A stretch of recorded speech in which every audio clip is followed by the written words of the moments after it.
Bismillah. Assalamualaikum warahmatullahi wabarakatuh. Bismillah, alhamdulillah, wassalatu wassalamu ala rasulillah wa ala alihi wa sahbihi wa man sara ala nahjihi bi ihsanin ila yaumidin wa ba'd. Hadirin yang Allah muliakan, tidak ada kata yang pantas untuk kita ucapkan pada kesempatan kali ini kecuali bersyukur kepada Allah Subhanahu wa taala atas segala nikmat dan karunia yang Allah berikan kepada kita, sebagaimana salawat dan salam semoga senantiasa tercerahkan kepada junjungan kita Nabi kita Muhammadin Sallallahu Alaihi Wasallam beserta para keluarga, para sahabat dan orang-orang yang istiqomah berjalan di bawah naungan sunnah beliau sampai hari kiamat kelak. Saudaraku yang Allah muliakan, Allahumma inna nas'aluka ilman nafi'an wa na'udzubika min ilmin la yanfa'. Ya Allah, berikanlah kami ilmu yang bermanfaat dan jauhkanlah kami, lindungilah kami dari ilmu yang tidak bermanfaat. Hadirin yang Allah muliakan, sebuah kebahagiaan kita bisa berkumpul kembali pada kesempatan kali ini. Dan pada kesempatan kali ini kita akan bersama sebuah surat yang luar biasa, surat yang sangat istimewa, surat yang sangat familiar, dan ini salah satu surat favorit banyak masyarakat kita atau banyak orang, dan harusnya favorit kita semua tentu saja, untuk dibaca baik di dalam salat maupun di luar salat, baik di salat-salat fardu atau salat wajib, salat sunnah, dan ini pun juga surat favorit di salat tarawih.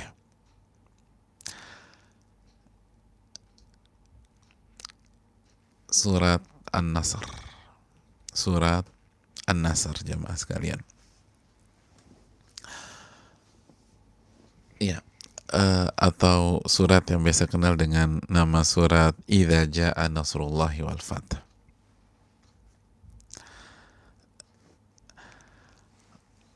Surat ini sangat favorit bukan hanya karena ayatnya yang singkat, tapi maknanya yang sangat dalam. Mari kita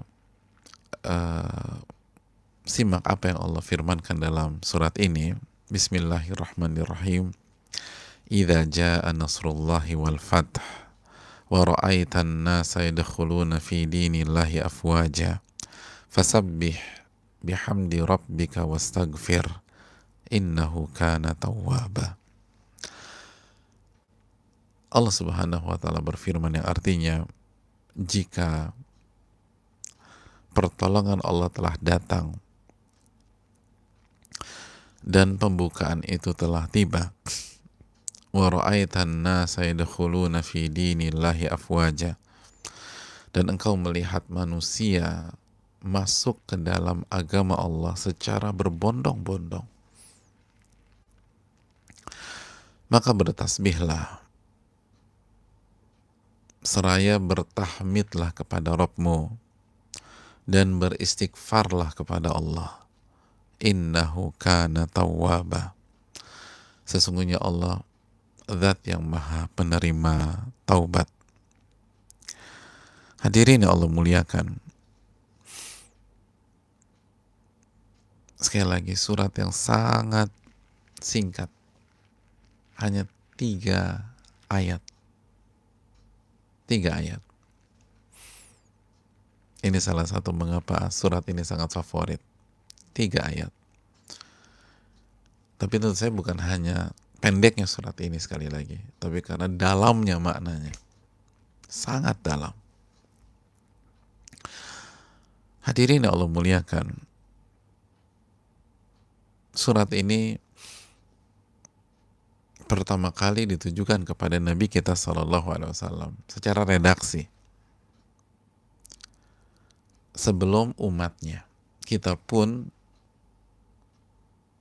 dituju oleh Allah dengan ayat ini, tapi yang pertama kali adalah Rasul Sallallahu Alaihi Wasallam. Mari kita mulai. Idza jaa nasrullahi wal fath. Jika pertolongan Allah dan pembukaan itu telah datang. Hadirin yang Allah muliakan, apa makna pertolongan di dalam ayat ini? Pertolongan di dalam ayat ini adalah pertolongan Allah Subhanahu wa taala secara umum. Dan ini pesan bahwa pertolongan itu selalu datang dari Allah Subhanahu wa taala. Tidak ada pertolongan di dalam kehidupan Rasul sallallahu alaihi wasallam dan juga kehidupan kita kecuali dari Allah Subhanahu wa taala. Dan ini pesan pertama, mutiara pertama pada kesempatan kali ini. Makanya saya katakan walaupun cuma 3 ayat, ini maknanya dalamnya luar biasa. Pertolongan itu datang dari Allah Subhanahu wa taala. Idza jaa nasrullahi wal fath. Pertolongan digabungkan dengan Allah Subhanahu wa taala menjadi sebuah kata majmu'. Maka jangan pernah berpikir pertolongan itu tidak ada hubungannya dengan Allah. Jangan pernah berpikir bahwa pertolongan itu datang sendirinya. Dan jangan berpikir bahwa pertolongan itu kita yang set, kita yang buat, kita yang create, kita yang mengkondisikan. Enggak.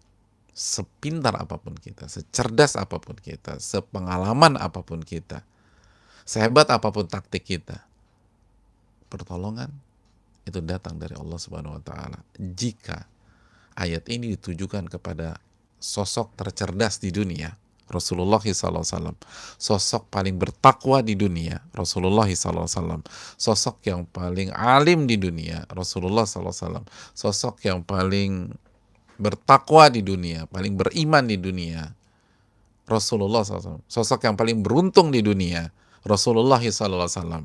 Allah masih menyatakan idza jaa nasrullah, jika datang pertolongan Allah, pertolongan Allah Subhanahu wa taala. Pertolongan itu selalu datang dari Allah Subhanahu wa taala. Bukan dari manusia. Bukan dari usaha kita. Bukan dari effort kita. Bukan dari kecerdasan kita. Makanya hadirin yang Allah muliakan, orang-orang terbaik itu tahu sekali hakikat ini. Makanya apa slogannya orang-orang terbaik? Coba kita lihat surat Hud di akhir ayat ke-88. Wa ma taufiqi illa billah. Alaihi tawakkaltu wa ilaihi unib. Wa ma taufiqi illa billah.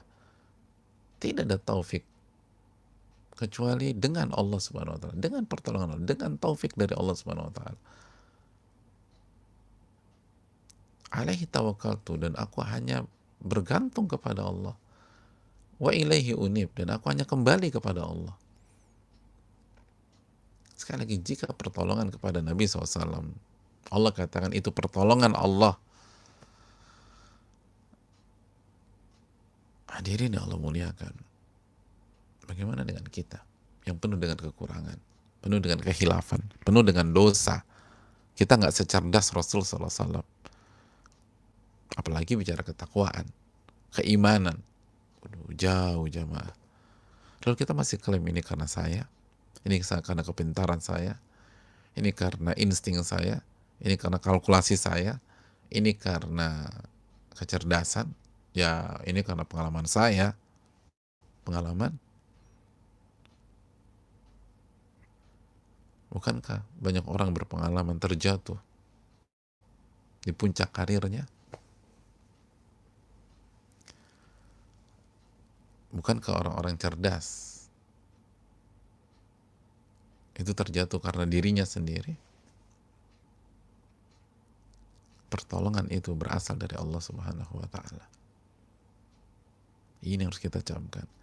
Bagi kita yang sangat memfavoritkan surat An-Nasr dibaca ketika sholat, dibaca ketika taraweh, camkan baik-baik bahwa pertolongan itu berasal dari Allah. Jangan sampai kita pembaca setia surat An-Nasr di sholat taraweh, tapi begitu selesai taraweh lupa bahwa semua kemudahan, semua pertolongan berasal dari Allah.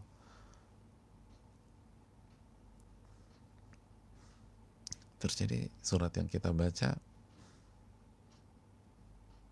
hanya iseng, hanya pemanis bibir. Pertolongan berasal dari Allah Subhanahu wa Ta'ala.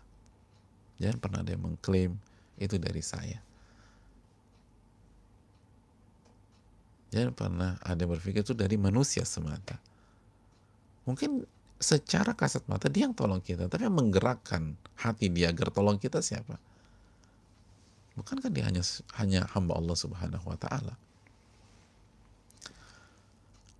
Itu poin yang pertama. Poin yang kedua, wal fath. Pembukaan di dalam ayat ini adalah pembukaan kota Mekkah di tahun ke-8 Hijriah. Dan menariknya di bulan Ramadan. Ya, di bulan ini Nabi membuka kota Mekkah. Membuka kota Mekkah.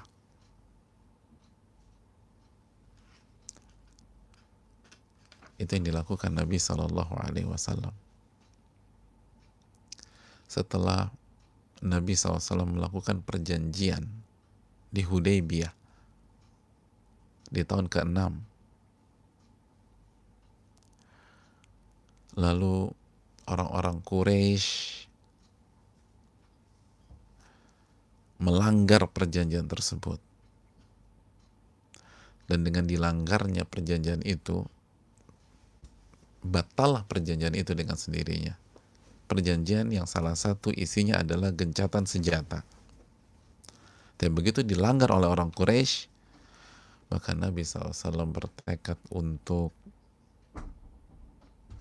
menaklukkan kota Mekah.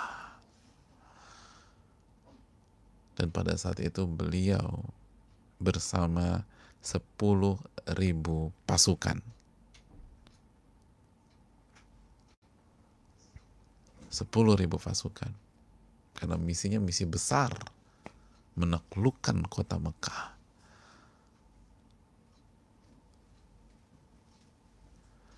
Bahkan beliau berdoa,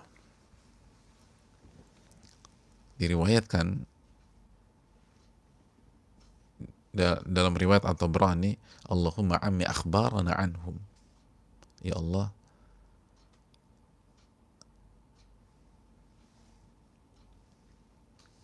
jangan sampai mereka mendengar berita bahwa kami akan menyerang kota Mekah. Jadi Nabi berdoa, ya Allah, jangan sampai mereka dengar, ya Allah, tutup berita ini dari mereka.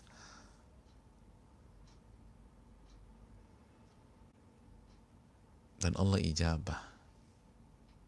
Mereka sadar ketika Nabi sudah mengepung kota Mekah. Dan beliau masuk kota Mekah di tanggal 20-an Ramadan di tahun ke-8 Hijriah. Hadirin yang Allah muliakan, sebuah penaklukan mutlak, kemenangan mutlak.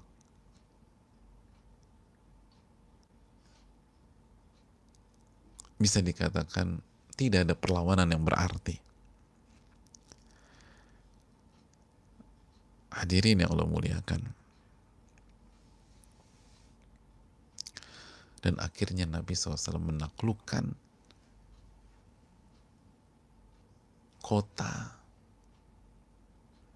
yang selama 13 tahun dakwah beliau penduduknya membenci beliau. membunuh karakter beliau, mencela dan mencaci beliau, memfitnah beliau, dan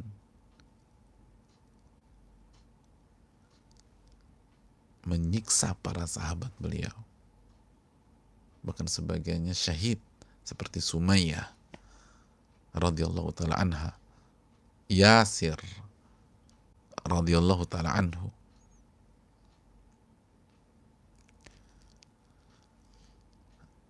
Setelah itu semua, setelah 13 tahun beliau bertahan, lalu beliau harus keluar. 8 tahun setelah beliau keluar dari kota Mekah beliau taklukkan dengan kemenangan mutlak, sekali lagi, tanpa ada perlawanan berarti. Hadirin yang Allah muliakan,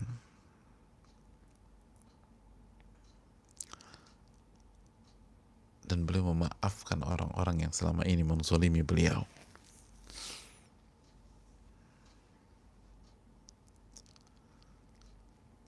Dan pembukaan itulah yang Allah maksud di dalam ayat ini.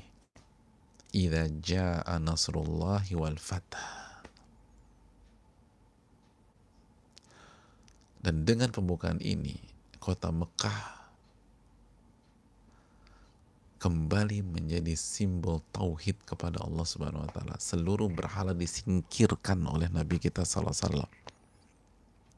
Seluruh kesyirikan dihapuskan di kota itu. Jadilah kota Mekah menjadi simbol tauhid kepada Rabbul Alamin. Dan sebagaimana kita pelajari dari Shalihin, setelah itu tidak ada hijrah lagi dari kota Mekah. La hijrata ba'dal fatah. Tidak ada hijrah dari kota Mekah setelah penaklukan kota Mekah. Kenapa? Karena kota Mekah sudah menjadi negeri kaum muslimin.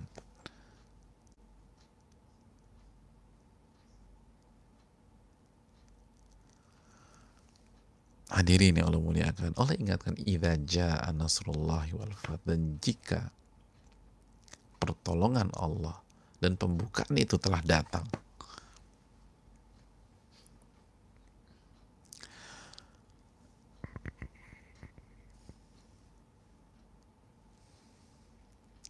Lalu kita lanjutkan, wa ra'aitan nasa yadkhuluna fi dinillahi afwaja, dan engkau melihat manusia datang berbondong-bondong masuk ke dalam Islam.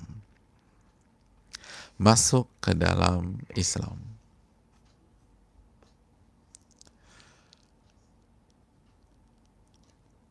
Dan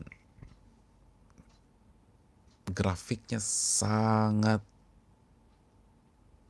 drastis, tinggi besar. Begitu Nabi SAW menaklukkan kota Mekah itu, manusia masuk ke dalam Islam secara berbondong-bondong. Secara berbondong-bondong.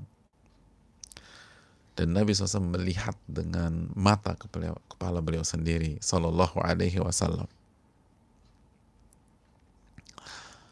Ada yang menarik dari sini. Kenapa manusia masuk ke dalam Islam secara berbondong-bondong setelah Nabi membuka kota Mekah? Jadi pembukaan kota Mekah ini benar-benar pertolongan Allah yang begitu luar biasa. Trickle dan efeknya itu luar biasa. Efek dominonya ini kemana-mana. Begitu Mekah dibuka, bukan hanya kota yang beliau dapat, tapi hati berbagai macam manusia beliau raih. Mereka masuk ke dalam agama Islam secara berbondong-bondong. Begitu kota Mekah dibuka. Kenapa demikian?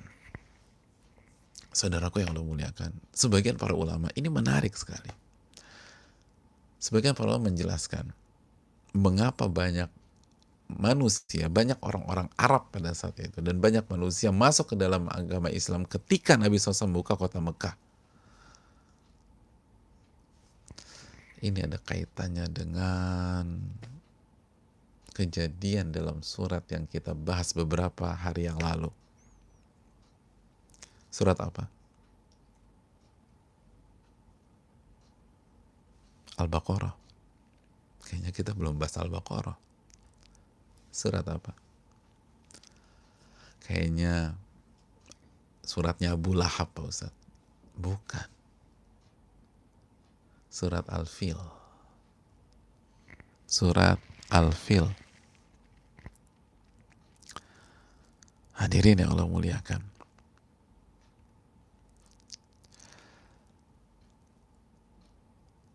Dengan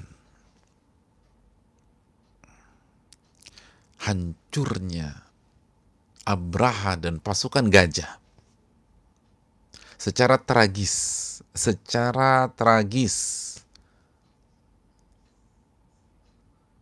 bayangkan dilempari batu kecil yang apabila kena ke atas kepala maka akan tembus ke dalam tubuh pasukan gajah dan akan keluar lewat dubur mereka. Hancur sehancur-hancurnya.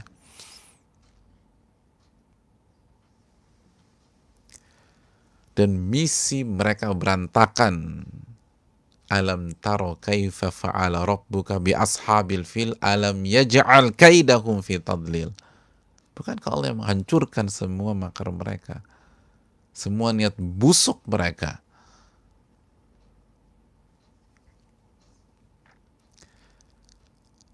Hadirin yang Allah muliakan. Begitu pasukan gajah porak-poranda dan Abraha mati secara tragis, dadanya kebuka jamaah, dihinakan sama Allah, maka lahirlah sebuah keyakinan, lahirlah sebuah kepercayaan. Jadi lahirlah sebuah opini publik di tengah-tengah bangsa Arab, dan ini diyakini sama mereka. Maka kalau orang itu buruk, tidak mungkin bisa menaklukkan kota Mekah. Nggak mungkin. Kalau pasukan itu jahat, tidak akan mungkin bisa menguasai kota Mekah. Buktinya sederhana. Abraha dan pasukannya hancur.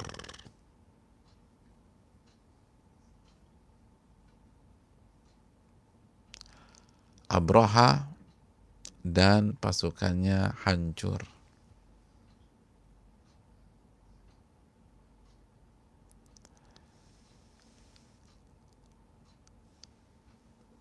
Ketika Abraha dan pasukannya hancur,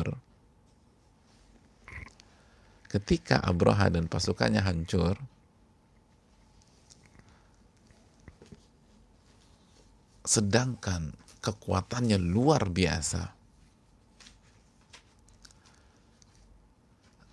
Abraha dan pasukannya itu mengerikan pasukan.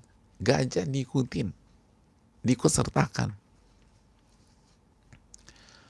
Maka mereka yakin. Maka setiap orang jahat, setiap orang yang niat buruk, maka pasti akan berakhir seperti Abraha.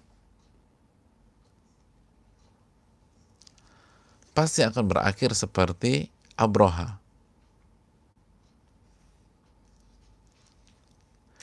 Pasti tidak akan mampu menginjakkan kakinya ke dalam kota Mekah. Kita tahu Abraha dihancurkan antara Muzdalifah dengan Mina. Antara Muzdalifah dengan Mina. Nggak bisa masuk kota Mekah. Nggak bisa masuk kota Mekah.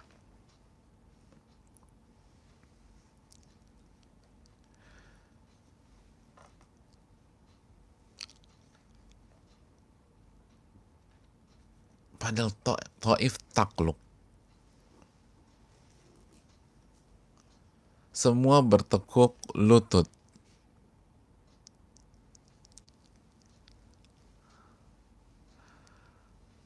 Hadirin yang Allah muliakan.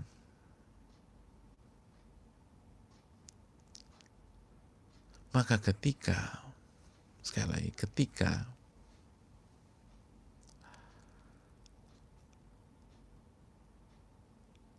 Nabi Sallallahu Alaihi Wasallam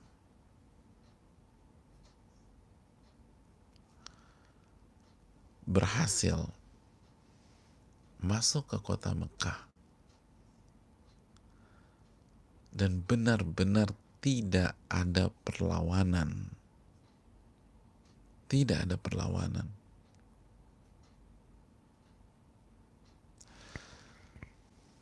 lancar selancar-lancarnya, secara umum demikian.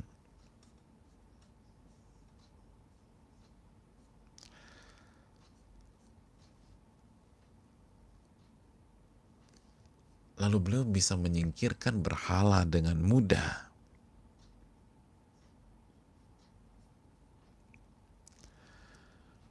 Bisa menyingkirkan berhala dengan mudah.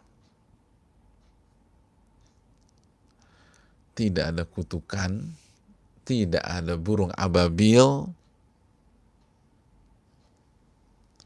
tidak ada apapun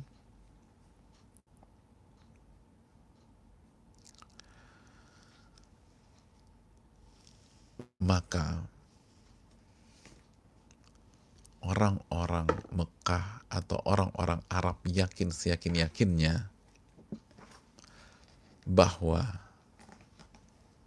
Muhammad benar-benar Nabi dan Rasul. Karena nggak ada yang bisa menaklukkan kota Mekah kecuali kebenaran.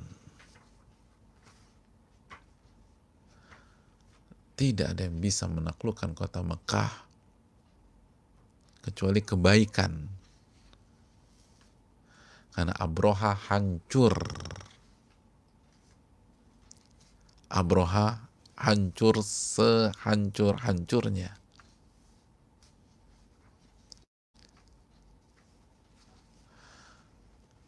Hadirin yang Allah muliakan.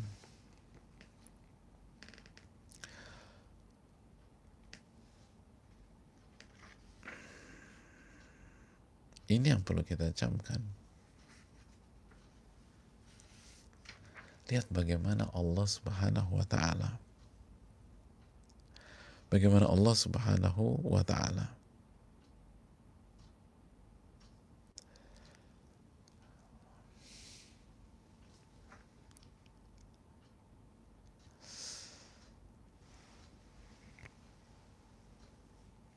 bisa membuat kondisi seperti ini. Jadi Allah hancurkan Abroha bukan hanya untuk menjaga rumahnya, bukan. Dan bukan hanya untuk menjaga kehidupan orang-orang Quraisy, sebagaimana kita bahas dalam surat Quraisy. Bukan hanya untuk menjadikan tanda kelahiran nabinya sallallahu alaihi wasallam,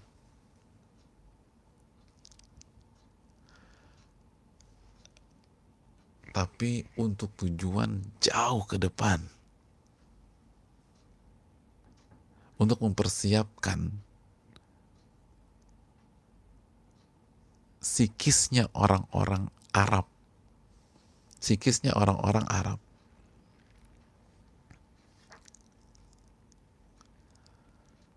untuk membangun opini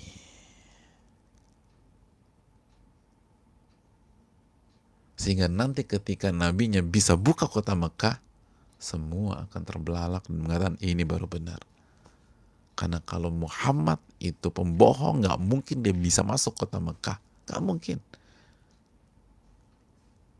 Dari jumlah aja kalah jamaah. Nabi SAW membuka kota Mekah dengan berapa pasukan? 10.000. Abraha, berapa pasukannya pada saat itu?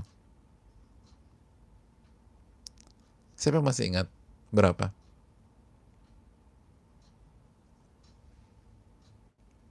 Berapa ribu? 60.000 kurang lebih. 60.000. 60.000 berantakan, lalu 10.000 bisa cukup-cukup tanpa ada perlawanan. Orang kan ngerti gitu loh. Orang benar-benar tahu. Hadirin yang Allah muliakan.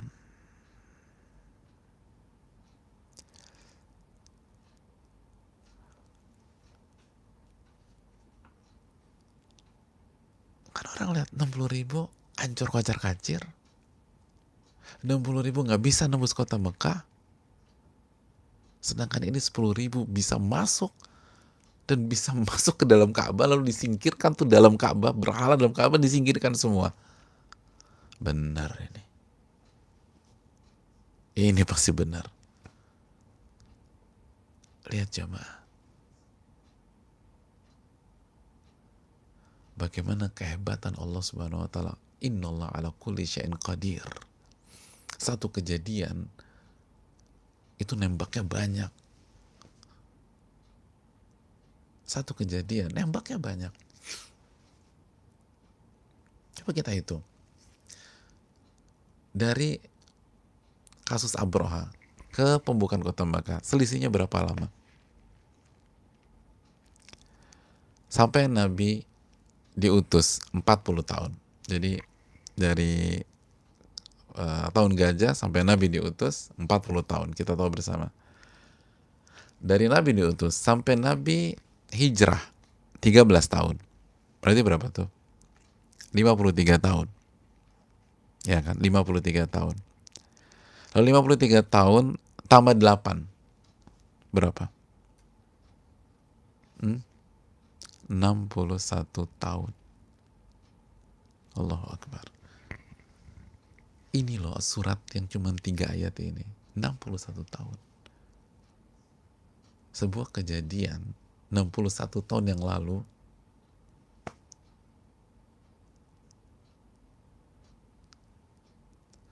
atau sebuah kejadian itu pengaruhnya mempengaruhi kejadian berikutnya di 61 tahun kemudian. Lalu kita dengan bodohnya sok-sok tahu terhadap takdir Allah kepada kita, itu yang bikin kita berantakan jamaah. Ini pelajaran besar. Kita baru diingat Allah nggak adil. Allah jahat. Kenapa saya begini? Saudaraku, belum tentu hikmah itu kita pahami di hari H. Karena kebodohan kita. Belum tentu hikmah dari takdir Allah Subhanahu wa taala kita mengerti di H plus 1 bulan. Bahkan H plus 1 tahun. Atau bisa jadi kita tetap nggak ngerti di H plus 2 tahun. Kita baru sadar H plus 10 tahun. Oh begini tuh alurnya. Ya Allah, saya bersyukur sama Allah Subhanahu wa taala. Kalau nggak berantakan saya. Padahal dulu ngomel sama Allah. Dulu marah sama Allah. Dulu mengatakan Allah nggak adil.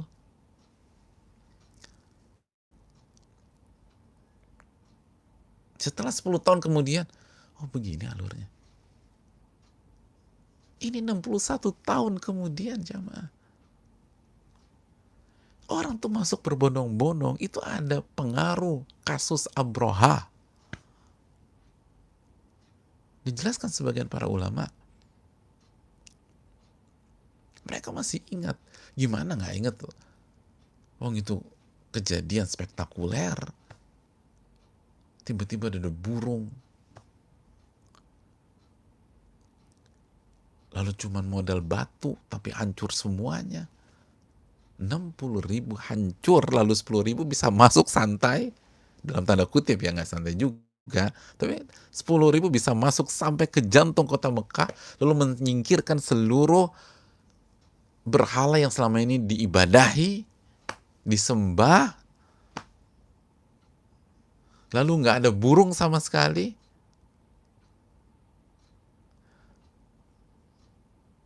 nggak ada toiron ababil,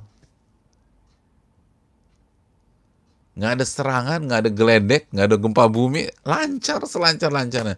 Bener ini Nabi. Jadi bener selama ini tuh beliau nabinya. Yang salah Quraisy. Oh, kita masuk semuanya, masuk semuanya. Subhanallah. Ini pelajaran besar. Tidak menutup kemungkinan pandemi pada hari ini, itu kita baru bisa ngerti hikmahnya 2 tahun yang akan datang, 5 tahun yang akan datang, 10 tahun yang akan datang. Lalu 10 tahun yang akan datang kita bersyukur. Ya Allah, bersyukur banget saya ini di PHK waktu pandemi tahun 2020. Kalau nggak alurnya nggak akan sukses kayak begini ini. Sekarang memang bingung kita, nggak ngerti apa-apa, sabar.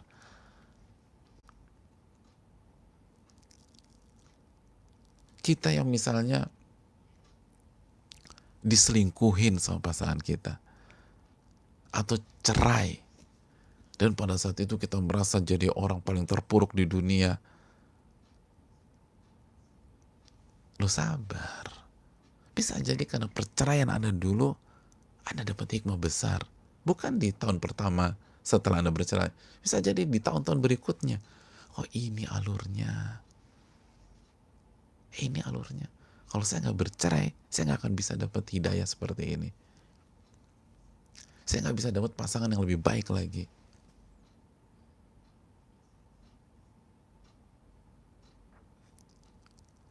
Ini kita nih sok tahu sama Allah. Makanya sengsara kita. Karena kita sok tahu.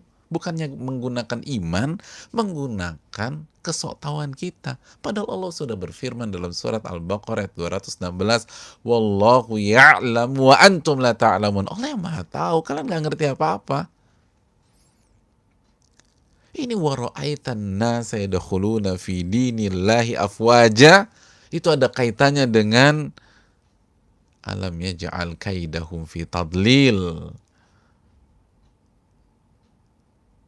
Ada kaitannya alam taro kaifa fa'ala rabbuka bi ashabil fil. Ya Allah, ini kita nih kurang mentadaburi Al-Quran jamaah. Makanya gampang goyah, gampang galau. Bayangkan, sebuah kejadian yang Allah buat, itu efeknya sampai 61 tahun kemudian.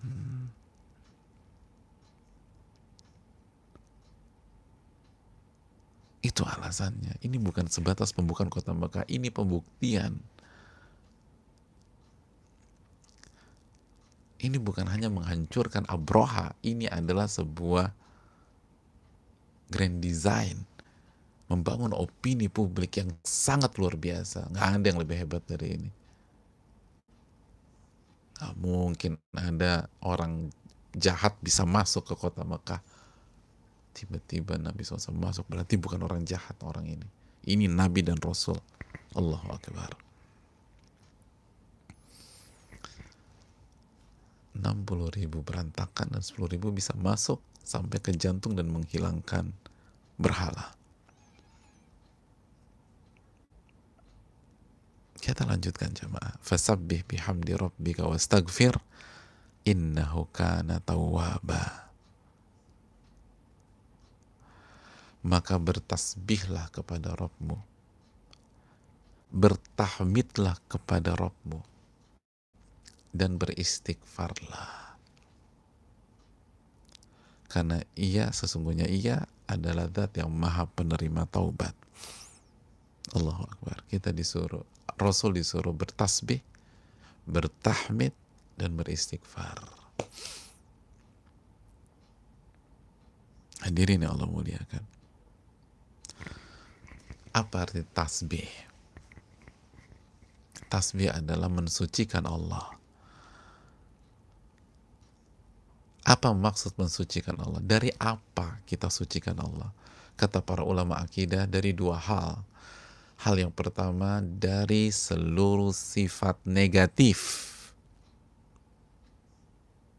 Dari seluruh sifat negatif. Ingat, maka ketika kita mengucapkan subhanallah, kita baca subhanallah 33 kali setelah salat fardu, maka camkan ketika kita mengucapkan subhanallah, tanamkan dalam diri kita, maha suci Allah dari seluruh sifat negatif.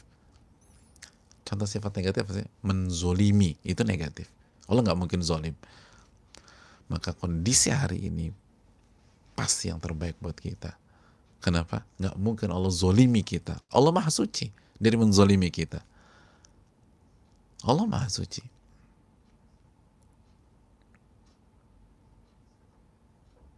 Jahat, Allah maha suci dari kejahatan. Ini pasti baik.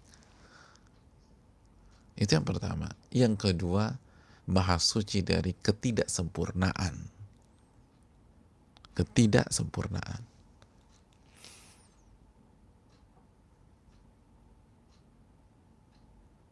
Mungkin itu sifat baik, tapi nggak sempurna. Allah maha suci. Sehingga ketika kita bertasbih dengan keyakinan bahwa Rabb kita maha suci. Karena ia adalah zat yang memiliki sifat baik yang sempurna. Jangankan sifat negatif atau buruk, sifat baik yang tidak sempurna saja Allah maha suci dari itu semua. Itu makna tasbih. Fasabbih bihamdi rabbika wastaghfir. Yang kedua, bertahmid. Fasabbih bihamdi rabbika, bertahmidlah, ucapkan alhamdulillah. Ucapkan alhamdulillah. Dan kita sudah belajar dari tafsir Al-Fatihah. Alhamdulillah artinya apa? Memuji karena cinta dan pengagungan, itu tahmid. Alhamdulillah itu memuji Allah karena cinta dan pengagungan kepada Allah.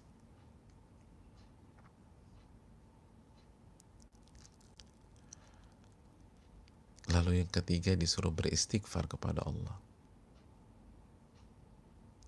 Istighfar artinya kita meminta agar Allah menghilangkan dosa kita, mengubur dosa kita, dan menghilangkan hukuman dari dosa tersebut atau efek dari dosa tersebut di dunia maupun di akhirat. Ya Allah, hilangkan dosa saya dan jangan sampai ada hukuman terhadap dosa tersebut. Ada efek di dunia maupun di akhirat sebagai hukumannya. Kita minta agar Allah hilangkan itu semua. Sesungguhnya Allah maha penerima taubat. Hadirin Allah muliakan.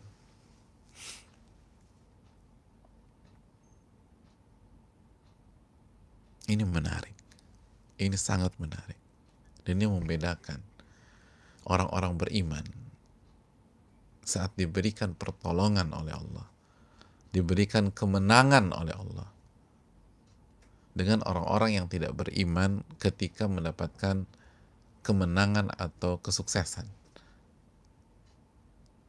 Dan kemenangan orang-orang yang beriman itu dari Allah juga, tapi bisa jadi itu untuk istidraj, diulur, bukan kemenangan lahir batin. Orang-orang yang tidak beriman, yang jauh dari Allah, ketika mendapatkan kesuksesan, ketika mendapatkan kemenangan, maka mereka merayakan dengan hawa nafsu.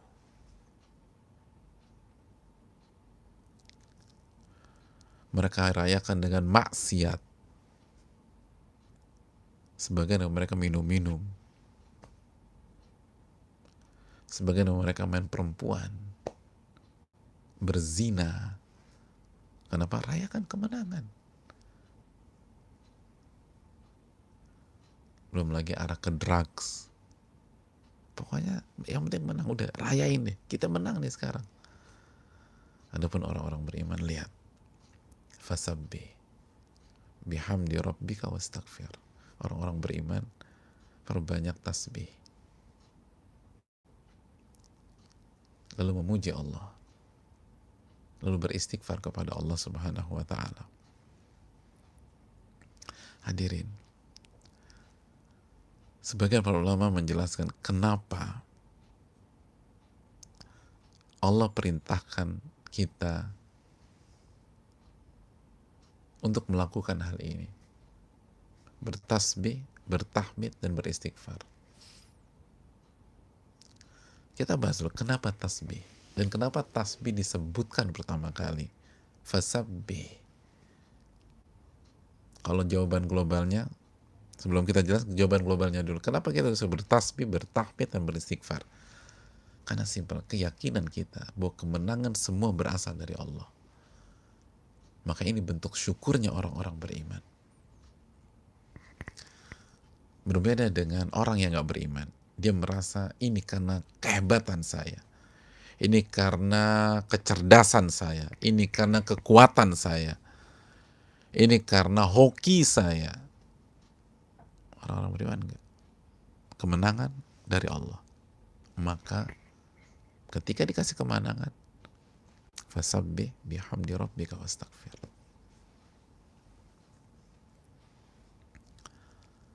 Itu alasan global.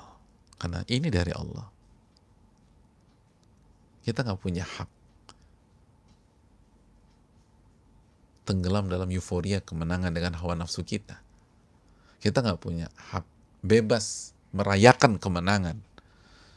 Karena kemenangan bukan dari Anda, dari Allah. Kita harus menggunakan cara Allah dan bersyukur kepada Allah. Lalu kenapa tasbih? Ini menarik. Kata para ulama,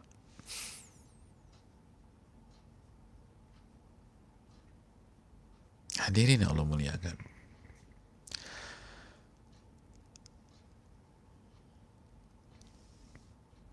pertama kali Allah suruh Nabi kita dan kita bertasbih karena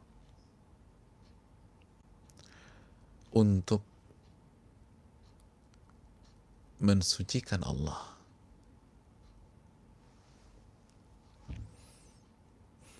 Bahwa Allah selama ini tidak menelantarkan Rasul dan orang-orang beriman.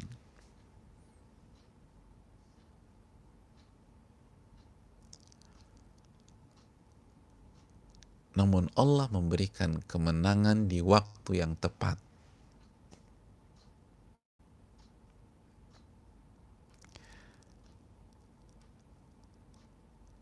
Ini bukan karena ketidakmampuan Allah memberikan kemenangan kepada Nabi dan para sahabat dari awal beliau berdakwah di kota Mekah. Ini bukan karena ketidakmampuan Allah Subhanahu wa taala untuk memberikan pertolongan ketika Sumayyah disiksa misalnya. Ketika Yasir disiksa, ketika Bilal disiksa, ketika Mus'ab bin Umair pingsan di kota Mekah.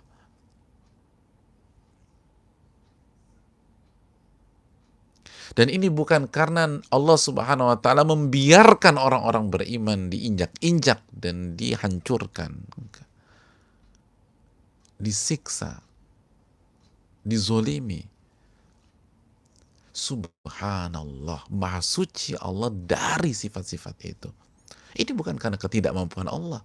Ini bukan karena kelalaian Allah dalam menjaga hamba-hamba yang beriman. Ini bukan karena Allah menyia-nyiakan mereka. Ini bukan karena Allah nggak bisa tolong mereka dari detik pertama. Ini bukan karena pembiaran. Karena Allah malas. Karena Allah kejam.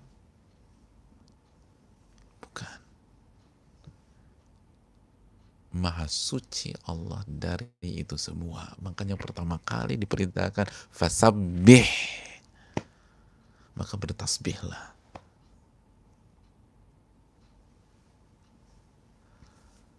Karena Allah maha suci dari seluruh sifat negatif. Tadi kita udah bilang, tasbih apa? Maha suci dari sifat buruk, sifat negatif, dan bahkan semua sifat baik yang gak sempurna. Maka pasti kemenangan dan penaklukan di tahun ke-8 Hijriah, inilah yang terbaik untuk Nabi SAW dan umat Islam. Kemenangan setelah menunggu selama 13 tahun plus 8 tahun.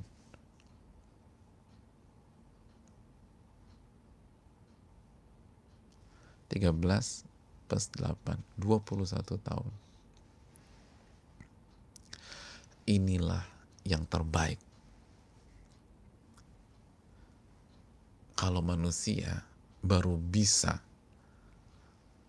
memenangkan setelah 21 tahun, itu karena dia nggak punya kemampuan sebelumnya.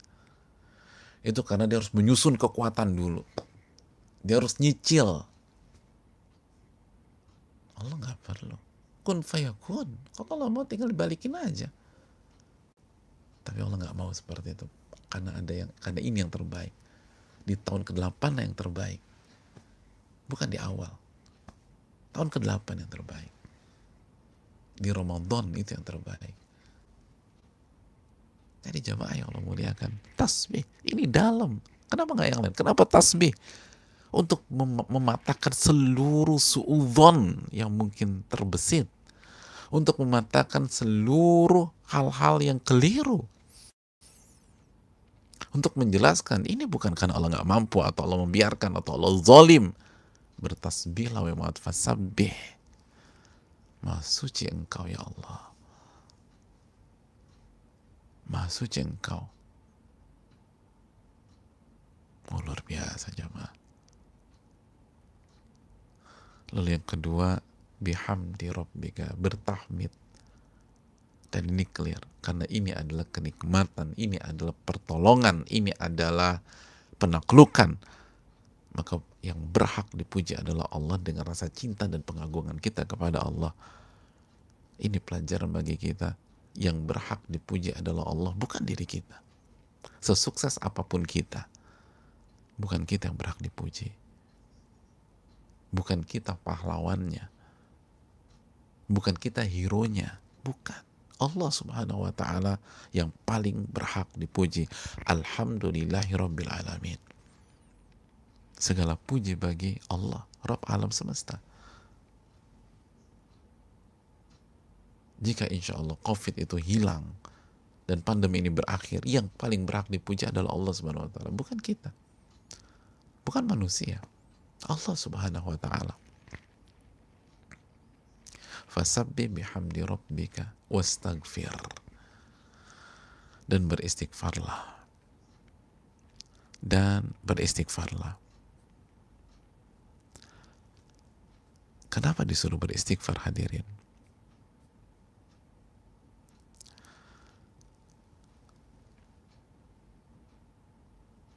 Untuk mengedukasi kita semua dan umat Rasul sallallahu alaihi wasallam.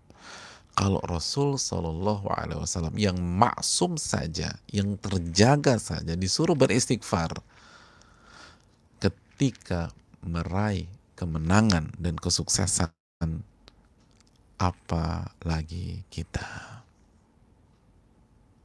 Apalagi kita? Hadirin yang Allah muliakan, maka kita diperintahkan untuk memperbanyak istighfar.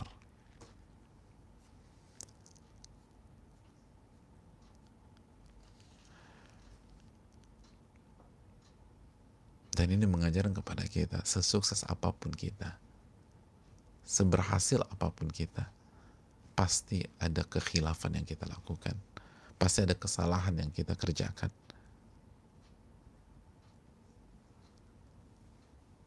Dan ini semakin memperkuat kita itu menang bukan karena diri kita, tapi pertolongan Allah. Karena kalau karena diri kita, kemungkinan gak menang. Dan gak akan menang. Karena pasti kita melakukan miss. Pasti kita melakukan khilaf. Pasti kita melakukan kesalahan. Siapa orang perfect? Gak ada.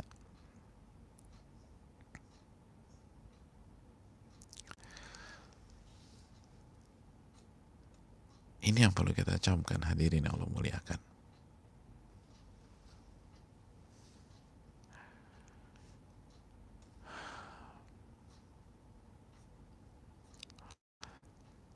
Fasabbih bihamdi rabbika wastaghfir innahu kana tawwaba. Hadirin yang Allah muliakan. Hadirin yang Allah muliakan. Setelah turunnya ayat ini, itu Nabi Shallallahu Alaihi Wasallam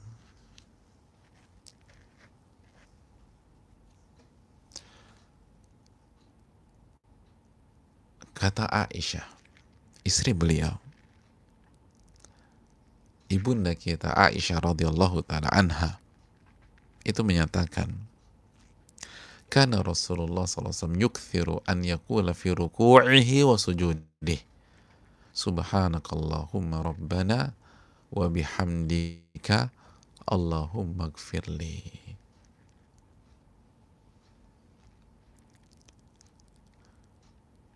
Di dalam hadis Bukhari dan lain-lain, kata Aisyah, Nabi SAW memperbanyak membaca di dalam ruku' dan sujudnya, di dalam ruku' dan sujudnya, subhanakallahumma rabbana wa bihamdika Allahumma gfirli.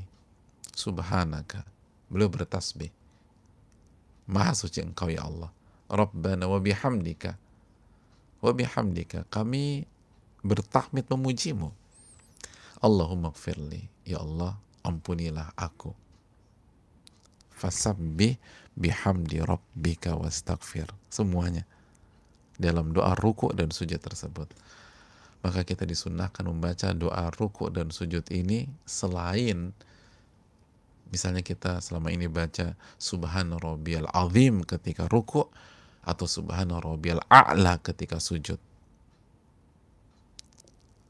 Selain itu kita bisa baca subhanakallahumma rabbana wa bihamdika Allahumma gfirli.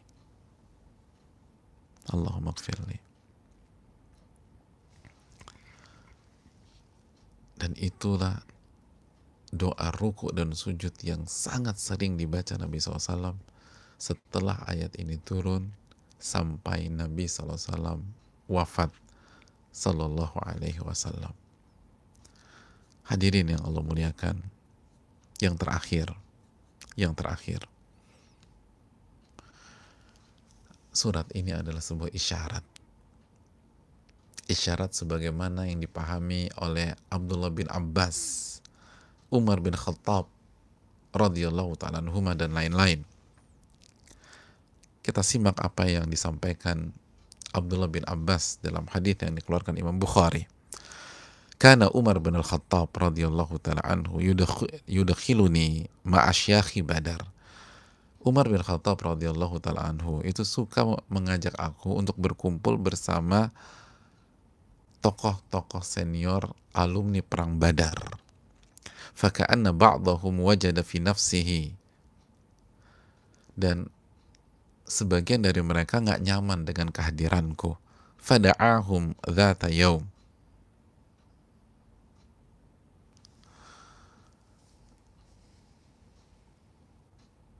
mereka nggak nyaman. Kenapa? Karena ada anak kecil ikut di meeting mereka. Ini senior alumni Badar, senior. Abdullah bin Abbas junior. Kenapa nih anak kecil ikut? Kita kan juga punya anak kita nggak ikut. Kenapa Abdullah bin Abbas diajak? Fada'ahum dhata yaum fa'adakhalani ma'ahum. Maka suatu ketika Umar mengumpulkan mereka dan mengajak aku juga berada di meeting tersebut. Qala Ibnu Abbas, berkata Abdullah bin Abbas, fama ru'itu annahu da'ani fihim yawma idzin illa liyuriyahum.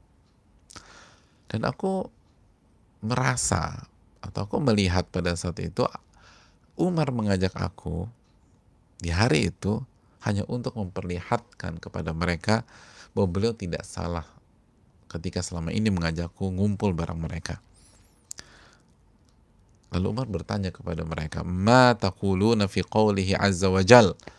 Wahai para sahabatku, kata Umar kepada alumni-alumni perang Badar, apa yang kalian pahami dari firman Allah idza jaa nasrullahi wal fath, surat An-Nasr ini? Maka mereka mengatakan, amarna an nahmadallaha wa nastaghfirahu idza nasarana wa fataha alaina. Surat ini jelas memerintahkan kita, Allah memerintahkan kita untuk memujinya dan beristighfar kepadanya jika Allah tolong kita dan memberikan kemenangan kepada kita. Itu jawab sebagian orang yang ada di forum itu. Wasakata ba'duhum, dan sebagian yang lain memilih diam dan gak berani menjawab karena takut menjelaskan tafsir tanpa ilmu. Falam yaqul syai'an, gak ngomong apa-apa. Faqala li, lalu setelah itu Umar berkata kepada aku, kata Abdullah bin Abbas, akadzaka taqulu ya Ibn Abbas, apakah engkau punya pandangan serupa ya Abdullah bin Abbas? Kata Abdullah bin Abbas, la, tidak. Maksudnya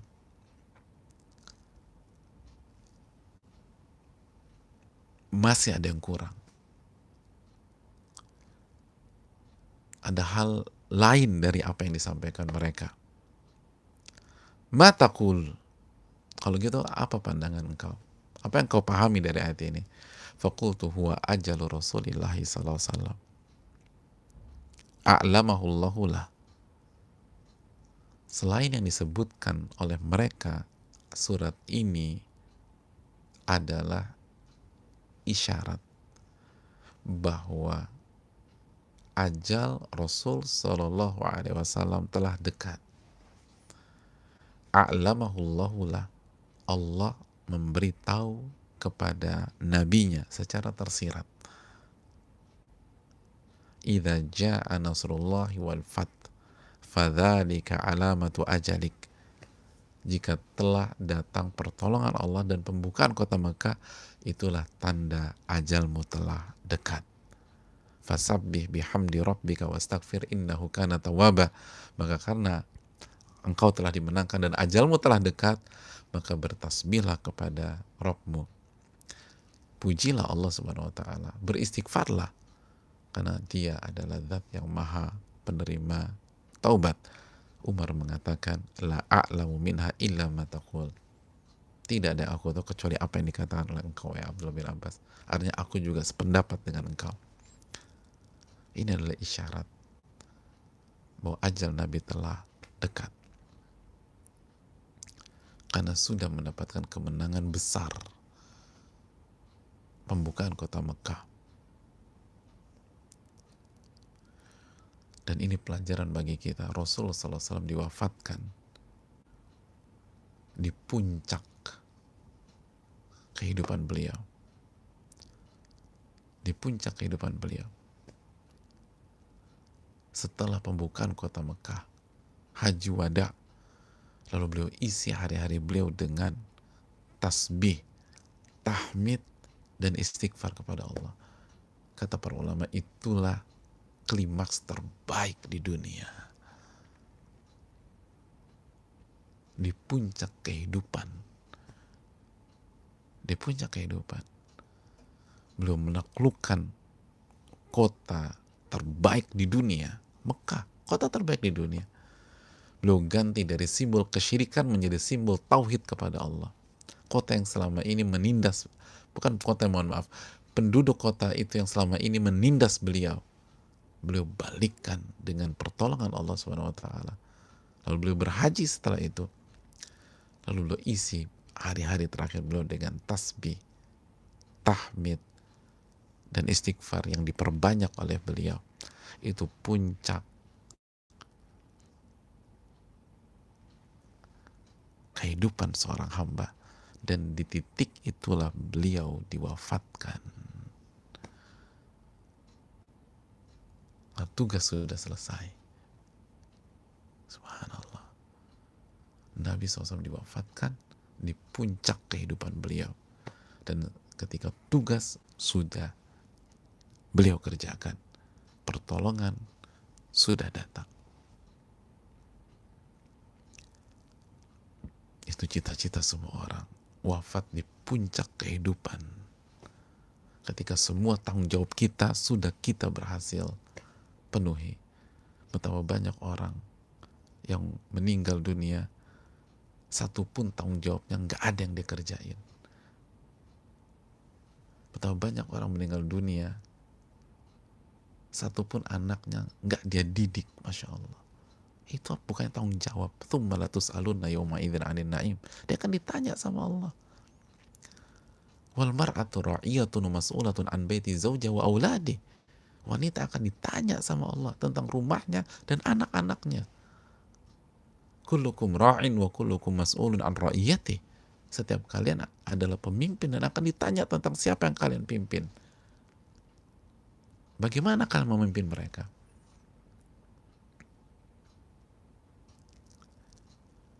Betul, banyak orang meninggalkan PR tanggung jawab yang mereka nggak kerjain sama sekali. Karena waktu habis untuk santai, waktu habis untuk sia-sia, waktu habis untuk foya-foya, waktu habis untuk dunia, waktu habis nggak jelas gundrungannya, nggak belajar, nggak ngaji, meninggal. PR masih banyak. PR masih banyak. Dan bukan karena dia udah berjuang, dia belum berjuang. Dia belum melakukan apa-apa.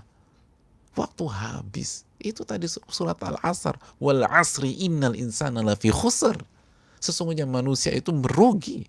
Rugi. Habis waktu. Meninggal. PR-nya banyak. Karena selama ini gak dikerjain sama dia. Maka dia rugi. Banyak waktu sia-sia. Dan ditanya sama Allah. Adapun Rasulullah SAW, ya Allah, meninggalnya di puncak kehidupan. Idza jaa nasrullahi wal fath. Ini perenungan kepada kita.